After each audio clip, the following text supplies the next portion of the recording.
Bienvenidos a una nueva sesión en donde vamos a hablar en esta ocasión sobre medidas epidemiológicas. Vamos a hacer un pequeño recordatorio de las medidas de prevalencia e incidencia, temas que ya han evaluado ustedes en años anteriores y vamos a recordar y cómo lo vamos a aplicar durante este curso. ¿Cuál va a ser el objetivo de nuestra sesión? Pues únicamente fortalecer el conocimiento de estas medidas epidemiológicas que utilizamos frecuentemente en el ámbito de la salud. Y para recordar, nosotros en epidemiología y en estadística, la base primordial son medidas matemáticas. ¿Cuáles son las medidas matemáticas que vamos a utilizar más frecuentemente en estas medidas epidemiológicas? Primero tenemos a la proporción. Recordemos que la proporción es una división y es la cantidad de sujetos que tienen alguna característica en especial sobre una población total. Yo quiero saber cuántos hombres hay en una población, cuántas mujeres hay, cuántos diabéticos hay, cuántos hipertensos hay, cuántas personas que viven con obesidad, etcétera. Es una pequeña parte de ese total de sujetos y que la vamos a expresar más adelante como un porcentaje cuando veamos prevalencia. La tasa igualmente es una proporción, sin embargo, aquí al momento de hacer su análisis en el denominador, veremos que vamos a añadir el tiempo para poder interpretarla. Y finalmente la razón, que es una división y que lo que vamos a hacer en esta razón, pues comparar dos eventos.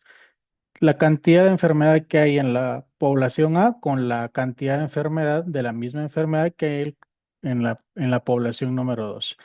Y esto nos va a servir para hacer una comparación y determinar si hay una diferencia significativa entre un evento y otro evento únicamente. Entonces, estas son las medidas que nosotros utilizamos y que van a ser base para nuestras medidas epidemiológicas. ¿Cómo se dividen las medidas epidemiológicas?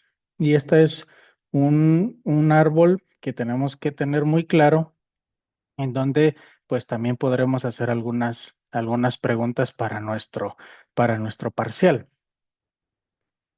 Dividimos a las medidas epidemiológicas en tres grandes medidas: las medidas de frecuencia, las medidas de asociación y las medidas de impacto potencial.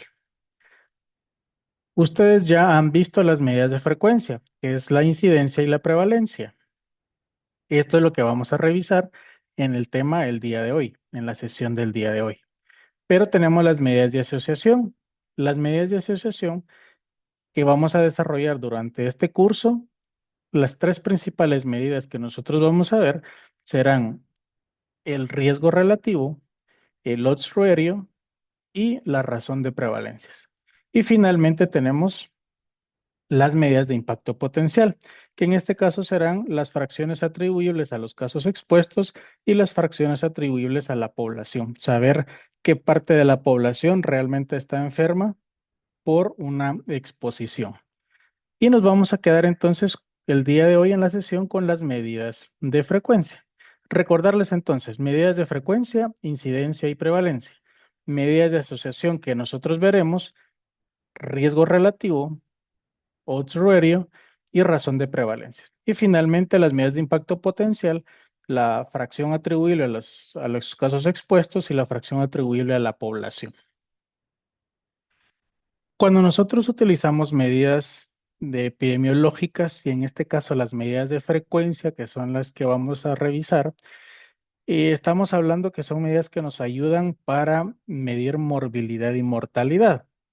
Esta es una imagen que ustedes han visto en distintos cursos en donde hablamos de la prevalencia de una enfermedad, en donde todo el contenido de esta cisterna, pues esa cantidad de agua que tenemos es la cantidad de casos totales que hay, que sabemos que es la prevalencia y algunos factores que influyen sobre ellos.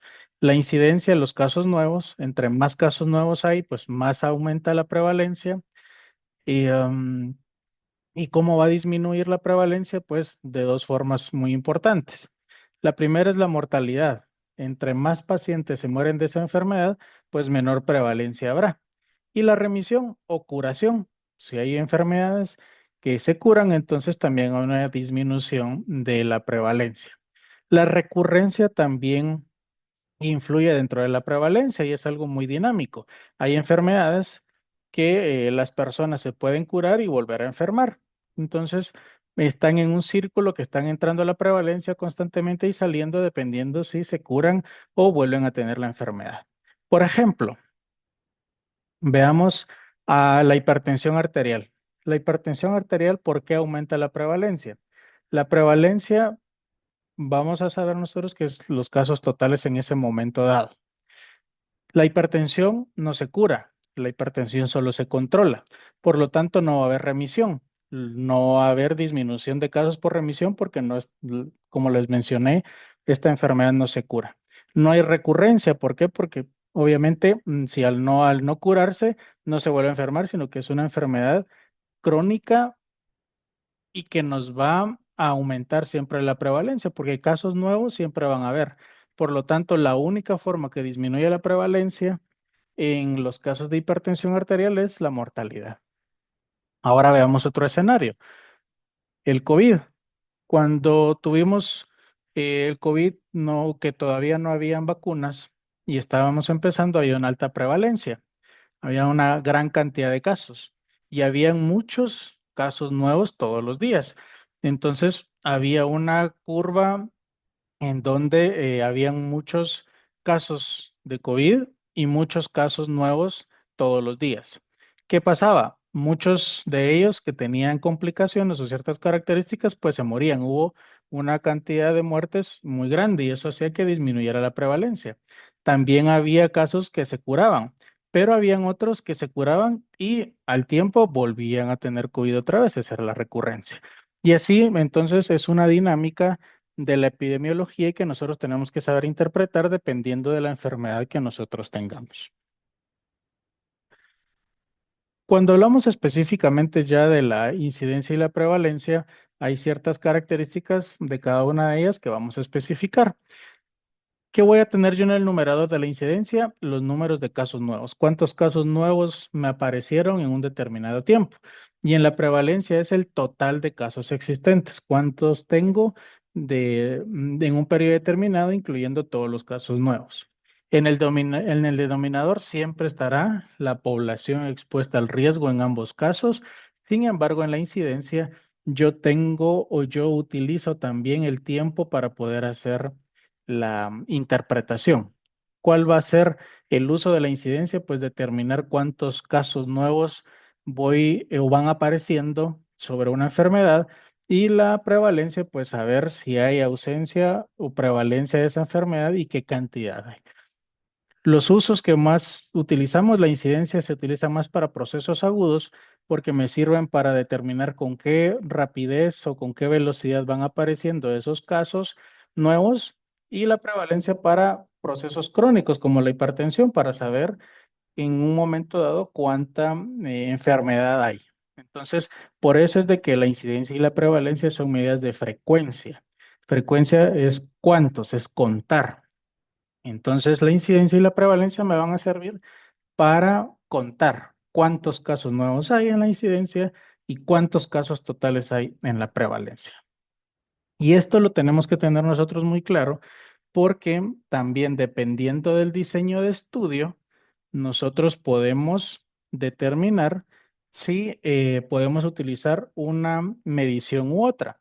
Es importante haber realizado la hoja de trabajo sobre los diseños de estudio para poder ir enlazando los, la teoría también con la práctica que vamos a ir realizando. Ahora, si yo tengo un estudio transversal, recordemos que el estudio transversal es aquel al que llamamos la fotografía del momento.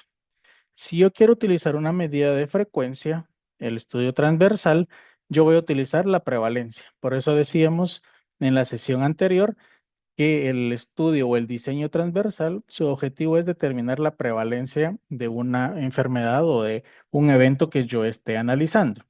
Si yo quiero buscar o utilizar, perdón, una medida de asociación, yo voy a utilizar la razón de prevalencias o la razón de momios de la prevalencia.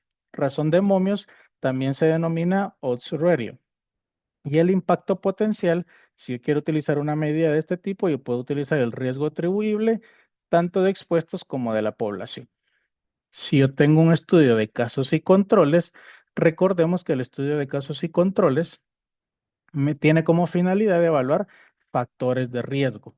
Yo voy de los pacientes que ya tienen la enfermedad hacia atrás buscando esos antecedentes que pudieron llevarlos a esa enfermedad. Por lo tanto, como en mi población ya todos están enfermos, yo no puedo utilizar una frecuencia porque estoy utilizando al 100% de la población enferma. ¿Dónde sí puedo utilizar una medida de frecuencia? Al momento de analizar esos factores de riesgo. ¿Qué porcentaje de esa población del 100% tenía algún factor de riesgo? Eso ahí lo puedo utilizar. Sin embargo, con toda la población, yo no lo puedo utilizar porque siempre será el 100% al momento de evaluar los casos. ¿Qué tipo de medida de asociación voy a utilizar? Si es casos y controles, yo utilizaré una razón de momios. Y de impacto potencial, pues yo puedo utilizar la fracción etiológica de expuestos y la población. Finalmente, si yo tengo un estudio de corte, recordemos que el estudio de corte es de un punto hacia adelante. Yo sigo una población en el tiempo, puedo medir la incidencia y puedo medir la historia natural de la enfermedad. Por lo tanto, la medida de frecuencia ideal para un estudio de corte es la incidencia. Para la medida de asociación va a ser la razón de riesgos o el riesgo relativo y de impacto potencial igualmente el riesgo atribuible a la fracción.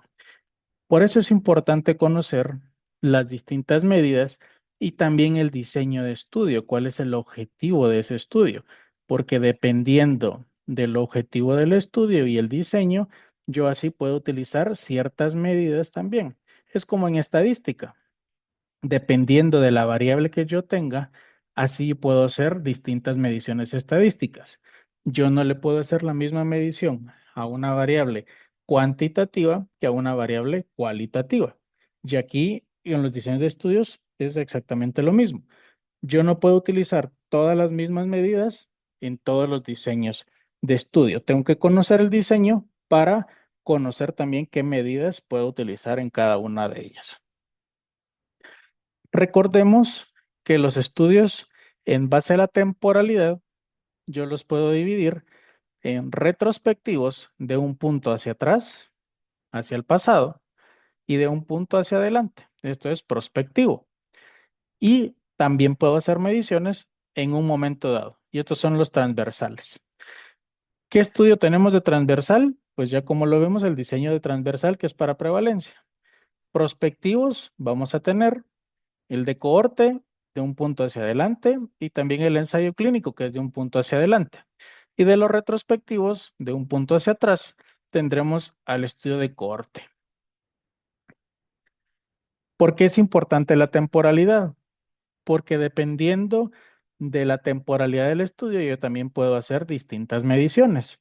Esto es un recordatorio de lo que ustedes en algún momento vieron también en años anteriores. Si yo tengo un estudio transversal, yo puedo utilizar prevalencia puntual y la prevalencia al intervalos de confianza al 95%. Si yo tengo estudios retrospectivos, yo puedo medir la prevalencia en la población, la prevalencia en la exposición de los casos, la prevalencia de exposición en los controles y la prevalencia de exposición en la población.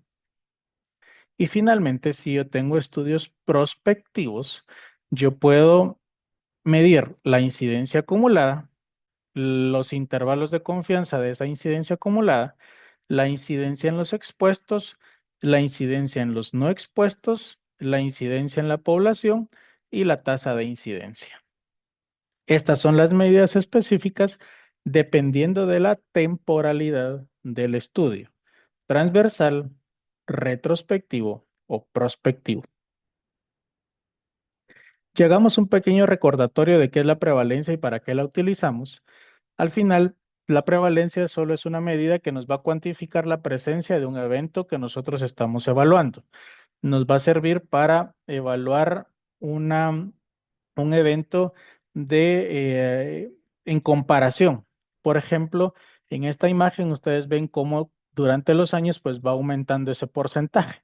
A mí me sirve para comparar durante los años si ese porcentaje se ha mantenido, se ha aumentado, y esto me puede dar una idea a mí para tomar una decisión. Lo más importante es que la prevalencia se expresa siempre en un porcentaje. Esto es para poder interpretarlo de una mejor forma. ¿Cómo lo utilizamos nosotros en los estudios? Y aquí les quiero poner un ejemplo para que ustedes vean que únicamente los porcentajes, si los analizamos como tal, nos pueden hacer una mala jugada si no lo sabemos interpretar. Esta es una imagen de un estudio que se realizó en Dinamarca durante la época de COVID. Recuerden que durante la época de COVID se hacían muchos estudios buscando factores de riesgo que pudiesen aumentar, valga la redundancia, el riesgo de contraer el COVID. En este caso, quisieron hacer un estudio para determinar si el tipo de sangre era un factor de riesgo para contraer COVID o no. Esto lo hicieron en Dinamarca. Si ustedes ven del lado izquierdo de la pantalla, vamos a tener 7.422 individuos que estaban positivos para COVID. De estos, el 38% era sangre tipo O, el 44% era tipo A, el 12% tipo B y el 5% AB. Como ustedes se dan cuenta, si nos quedamos solo con esta imagen, nosotros podríamos decir que la mayor proporción de infectados es sangre tipo O y sangre tipo A. Por lo tanto, el riesgo de que estos pacientes con sangre tipo O o tipo A pudiese ser más alto de contraer COVID que el resto de la población. Esto es si nos quedamos únicamente con la imagen del lado izquierdo. Pero ¿qué pasa? Lo vamos a comparar con la población total de Dinamarca. Y si ustedes se pueden dar cuenta, en Dinamarca la cantidad de población con sangre tipo O es del 42%, con A es 42%, con B 11% y AB 4%. Si comparamos entonces, por lógica, en este caso, solo evaluando los porcentajes, podemos darnos cuenta de que si yo tengo un mayor porcentaje de población con sangre tipo O y A, obviamente yo voy a tener más contagiados con tipo O y A. Entonces, esto es, podríamos decir, por lógica, que yo puedo comparar y puedo saber de que entre más individuos tengo en mi población de este tipo de sangre, más contagiados también voy a tener de este tipo de sangre.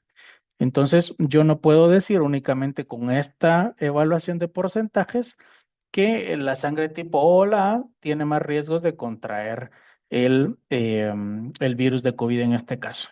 Tendría que hacer un análisis más profundo. En algún momento pudiésemos hacer razón de prevalencias, que lo vamos a ver durante el curso, para determinar si esos porcentajes eh, tienen una significancia de riesgo o no en esta población.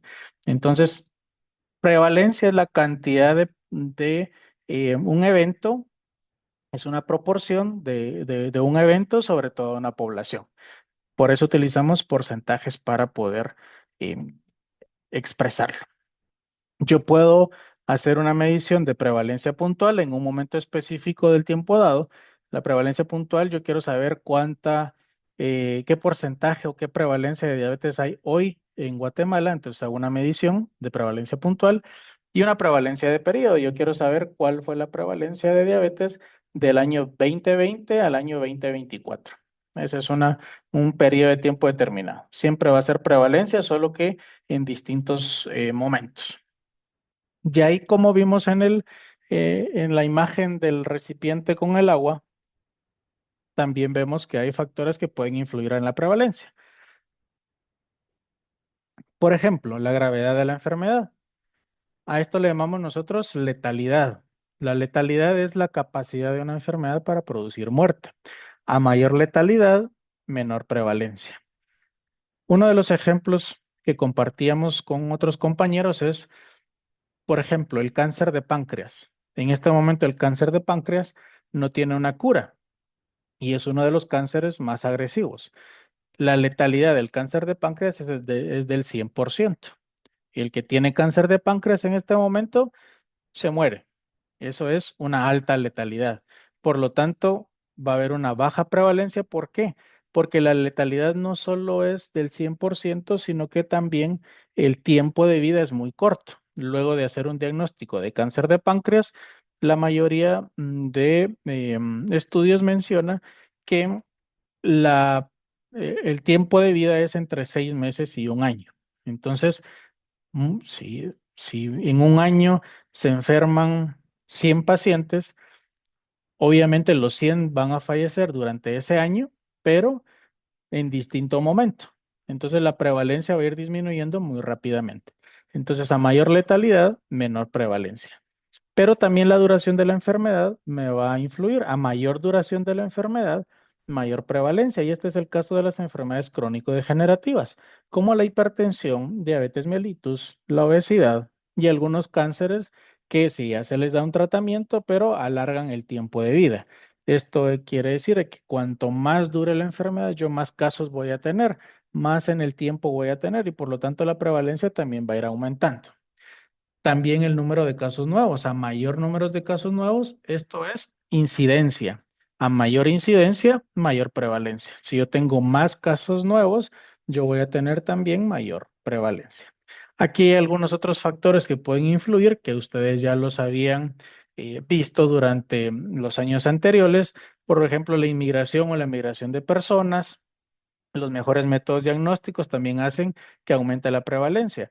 Antes en cáncer, ¿por qué ha aumentado los diagnósticos de cáncer o la prevalencia de algunos tipos de cáncer? Porque ahora lo sabemos diagnosticar.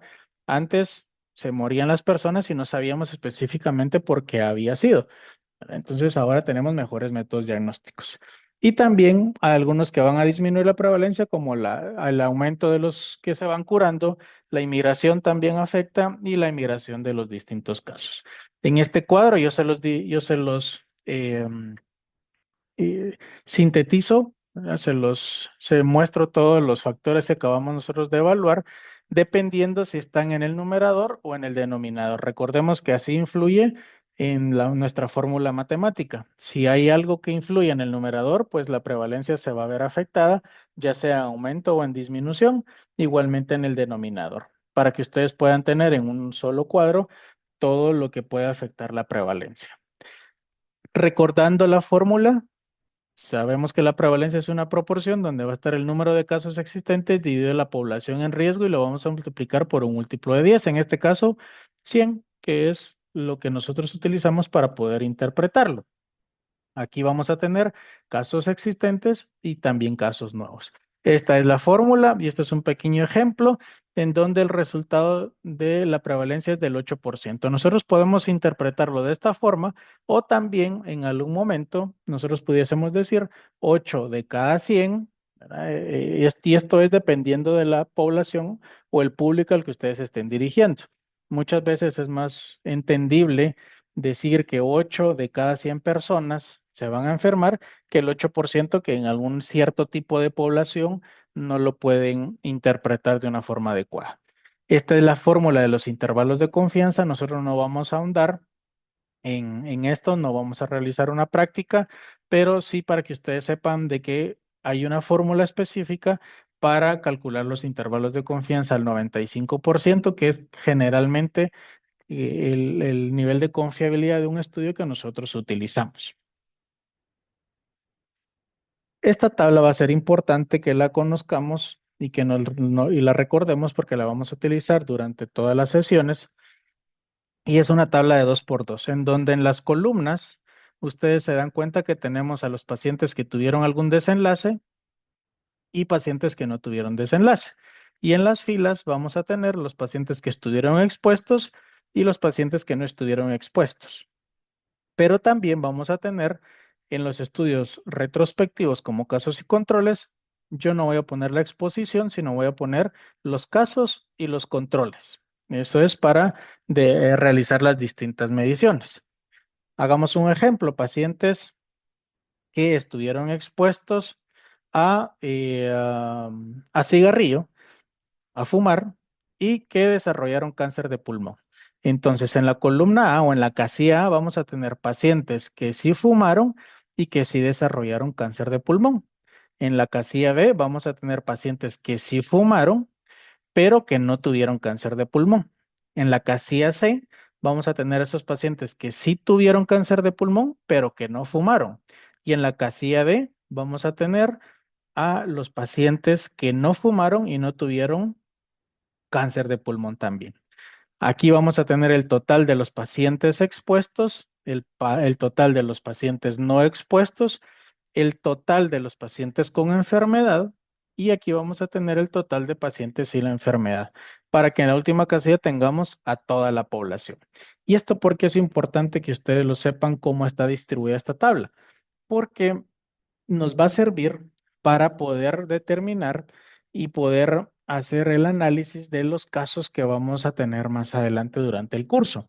Y vean ustedes que las mediciones que mencionamos, dependiendo de la temporalidad del estudio, si son transversales, si son prospectivos o retrospectivos, nosotros podemos utilizar una tabla de 2 por 2 para poder analizarlos también. ¿Y qué son estas mediciones? Si yo quiero evaluar la prevalencia en la población, yo tendré que sumar A más C dividido toda la población. Esto es la prevalencia en la población, pero yo también puedo evaluar prevalencia de la exposición en los casos, prevalencia de exposición en los controles y prevalencia de exposición en la población. Esto, dependiendo de la fórmula, pues ustedes escogerán la casilla y la cantidad que haya para poder despejar estas fórmulas y poder hacer los distintos cálculos. Ahora pasando a la incidencia acumulada solo vamos a recordar es la cantidad de casos nuevos también en un momento dado dividido en las personas que están en riesgo de contraer la enfermedad y esto lo vamos a multiplicar por 100. Es muy parecida a la fórmula, la prevalencia. ¿Qué es lo que cambia? Que en la prevalencia tenemos casos totales existentes más casos nuevos y en la incidencia acumulada vamos a tener solo el número de casos nuevos en ese momento. Tenemos la fórmula también para calcular los intervalos de confianza de la incidencia acumulada y recuerden que al final la incidencia acumulada también es una proporción y es la probabilidad que tienen las personas de la población de contraer una enfermedad durante un periodo de tiempo determinado. Un pequeño ejemplo para que ustedes lo recuerden, que en algunos casos ya habían visto esta, esta interpretación y en este caso finalmente la incidencia acumulada pues es de 40 de cada 100 personas durante el tiempo de observación. Aquí cuando nosotros calculamos incidencias siempre tenemos que poner el tiempo para la interpretación que va a ser muy importante.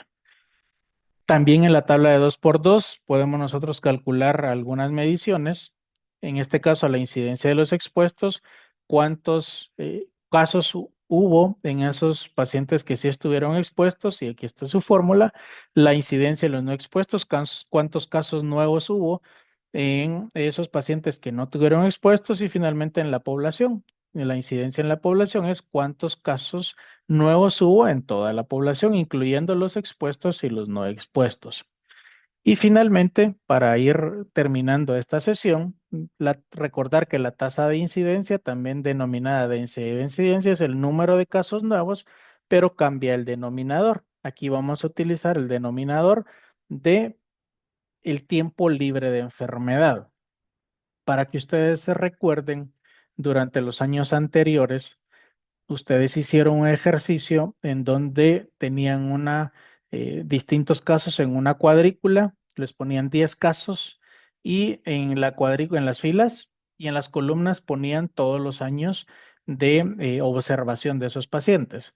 Y luego coloreaban alguno de estos cuadros para que ustedes supieran cuántos años habían tenido la enfermedad y si se habían enfermado o no. Entonces quedaban en amarillo o en rojo los años de enfermedad, en blanco los que estaban libres de enfermedad e incluso en café tenían a los que fallecían en ese ejemplo. Entonces teníamos que sumar todos esos años y finalmente nosotros podíamos saber cuánto tiempo había libre de enfermedad. Esto es lo que utilizamos para la tasa de incidencia, el tiempo libre de enfermedad. Y esta la vamos a utilizar para calcular en un periodo determinado también de tiempo y nos va a reflejar el riesgo de esa enfermedad o de alguna condición que nosotros estemos evaluando. Y entonces va a ser muy importante para la interpretación utilizar el tiempo de personas libres de enfermedad. Y en este caso, en este ejemplo, vemos cómo la incidencia es de 5,8 eventos por cada 100 años persona, dependiendo de la cantidad de años de observación, pueden ser meses, pueden ser días, eso lo deciden dependiendo cómo estén evaluando a sus pacientes. En este caso, el estudio que estén evaluando. Pues bien, en esta sesión, ¿qué fue lo que vimos? Vimos la importancia de las medidas epidemiológicas que se dividen en tres grandes grupos. Las medidas de frecuencia, que es la incidencia y la prevalencia, las medidas de asociación, que en este caso y en este curso evaluaremos riesgo relativo, Osruer y razón de prevalencias, y finalmente las de medidas de impacto potencial, que son las fracciones atribuibles tanto a los casos como a la población. Y esto es muy importante, ¿por qué? Porque lo tenemos que hacer match con los distintos diseños de estudio. Los diseños de estudio, dependiendo del que yo escoja, así puedo hacer o utilizar distintas medidas. Vimos que para el estudio de corte, las medidas de frecuencia serán la incidencia. Para los estudios de casos y controles, yo no puedo utilizar una medida de frecuencia. Y para los estudios de transversales, utilizaré la prevalencia. Y así en cada uno de los distintas medidas que tenemos de asociación y de impacto potencial. Vimos cómo también dependiendo de la temporalidad del estudio, yo puedo hacer distintas mediciones. En los transversales vimos pues la prevalencia puntual, en los retrospectivos las prevalencias de las exposiciones de los casos y controles, y en los prospectivos las distintas incidencias. Incidencia acumulada, tasa de incidencia, incidencia de exposición en de los expuestos, incidencia de los no expuestos, etcétera. La prevalencia es una proporción que nos va a dar la cantidad de cierta característica que estamos buscando en una población, y es un porcentaje que nos va a servir para poder hacer ciertos análisis, y la incidencia pues es la cantidad de casos nuevos. Cuando hablamos de incidencia acumulada, estamos hablando de casos nuevos en un determinado periodo, y cuando hablamos de tasa de incidencia, estamos hablando de los casos nuevos dividido el número o la cantidad total de un periodo libre de enfermedad, y nos va a servir para determinar qué tan rápido están apareciendo los casos para tomar decisiones. Aquí llegamos al final de esta sesión. Nos vemos en la próxima sesión para seguir compartiendo más información.